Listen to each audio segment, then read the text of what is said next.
Tsaka yung sinasabi po nilang nakatanggap kami ng 5 million, hindi po totoo yun. Kasi ako po, nagkaroon po ng tumor yung kapatid ko.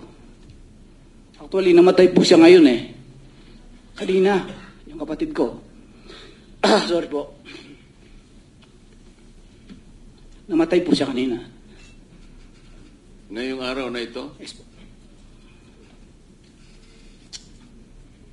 Kasi ang nangyari, Atty. Baligod, nung itong inyong pinagsama-samang salaysay ay lumabas na nga. Kung may pera po ako, naipagumot ko na po yun. Alam po namin yun. Yes. Let me express lang sa amin 13, 12 at sa committee nakikiramay at we're so sad to hear the circumstance yung lahat. I mean, it happens to many Filipinos, but not at a time where you're risking your life at hindi nyo alam kung makukulong na kayo bukas, mapapatay kayo. That's why nagpapasalamat kaming nandito kayo at ang pangako lang namin, your testimony will not go in vain. Di ba?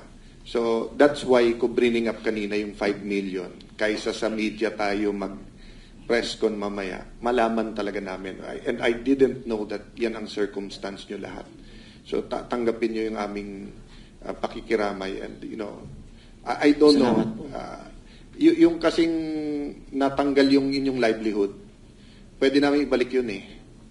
Pero yung namatayan kayo, hindi naman namin mababalik yung pagpapagamot doon eh. So, you know, tanggapin nyo yung kaming paumanhin. But we will do better. No?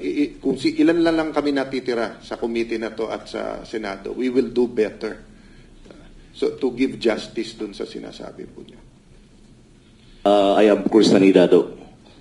Bali, isa rin sa rason na bakit kami lumabas dahil sa patutunayan namin yung mga statement or affidavit ni Master Sergeant Orly Gutesa.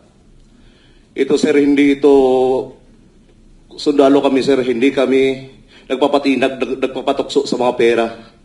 Gusto namin trabaho sana. Trabaho na kung saan mabuhay namin ang pamilya namin para sa aming sariling sikap.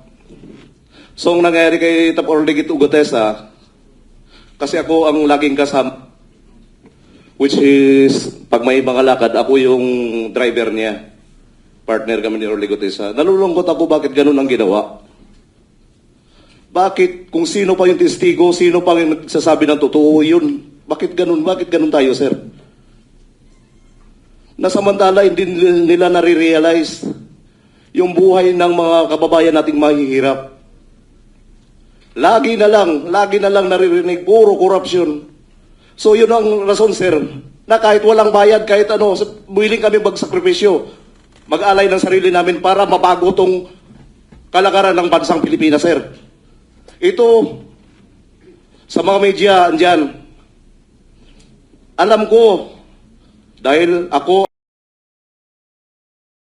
media coordinator ni Congressman Saldico at ni Speaker Romualdez, PR. Sa House of Representatives, media parking, si Mr. Robin Manahan ay hinahatiran namin ng paper bag. Si Mr. Ryan Papaco, PR ng Isuarden, doon din mismo sa media parking. At yung media parking na yun, minsan nag-aabang sila doon. Minsan kami nag-aantay din doon. Doon lang sa media parking. Naka-paper bag. Minsan, nagbi-meeting doon sa bahay ni Robin Manahan. Tapos, gabi kasi sir, hindi ko na ma-identify kung anong number ng bahay. Basta malapit lang sa SOR din. Pero kung kaya mong puntahan, kailangan ko puntahan, sir, gagawin ko. Puntahan. At i-elaborate ko kung anong. Sige. Doon binibigyan one time ng isang bag. Isang bag na puno ng pera. Bakit ko alam na pera, sir? Dahil sinasabi ng PR na yan sa akin, PR ni Kung Saldi, na Chris, bantayan mo muna Chris, huwag mo iwanan ng sasakyan, perang laman niya sa loob. So, sa ganitong nangyayari sa atin ngayon, sir, gaya kanina, grabing panggigipit, unconstitutional talaga. Kami, sir, sundalo kami. Dating sundalo, nagserbisyo din sa bayan.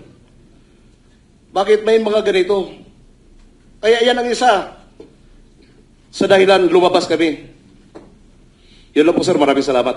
Totoo lahat ang sinabi mo.